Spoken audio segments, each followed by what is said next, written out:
Hi doctors, good morning. This is gynecology MCQ session, second session. We have already discussed some of the MCQs in gynecology part 1 MCQ session.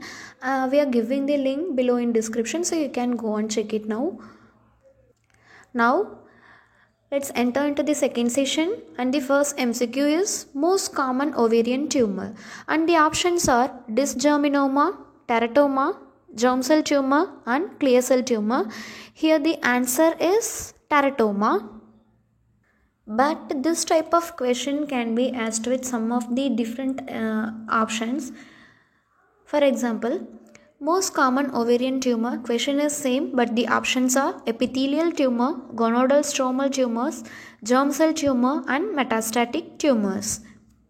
If they are asking like this, we have to go for epithelial tumor. So epithelial tumors are most common ovarian tumors. But if they are asking differently, for example, most common ovarian tumor in young age group, then we have to think about germ cell tumors.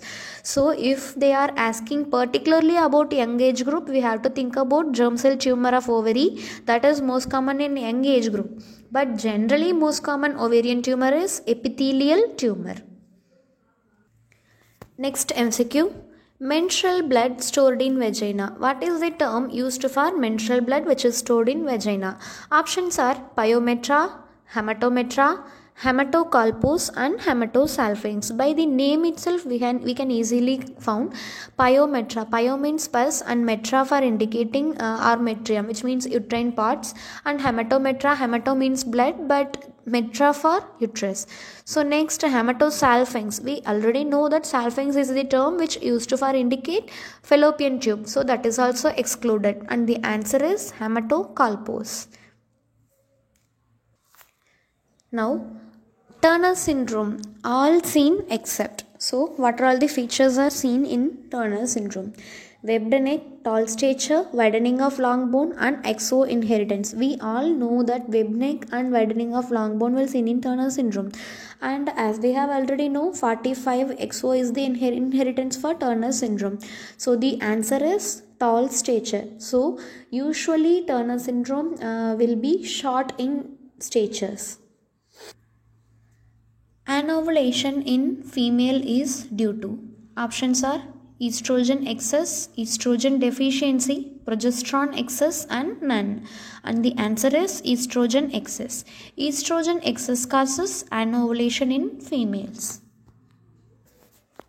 Next MCQ. This MCQ we have already discussed in our lecture part.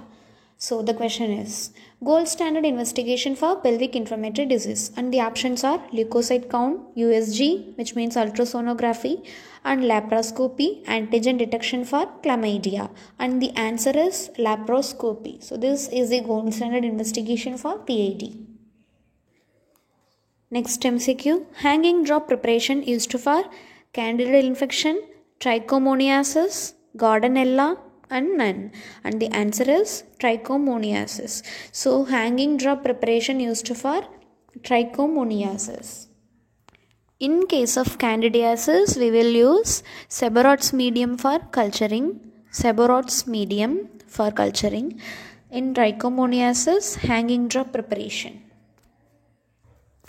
Next, most common symptom of endometriosis. Options are menorrhagia, dysmenorrhea, pelvic pain and infertility, and the answer is dysmenorrhea. But most common symptom of genital tuberculosis or fallopian tube tuberculosis is infertility, but here the question is most common symptom of endometriosis. So here the answer is dysmenorrhea.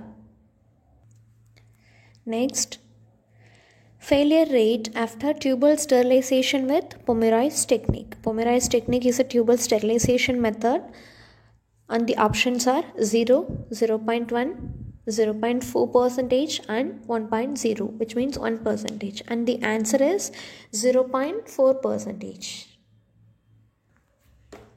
And the last MCQ, what is the gold standard investigation for Asherman syndrome? And the options are laparoscopy, HSG, USG and hysteroscopy. Here the answer is hysteroscopy. Asherman syndrome, hysteroscopy is the gold standard investigation. In case of PID, laparoscopy, but here the question is Asherman syndrome, so answer is hysteroscopy. So that's all today. Thank you.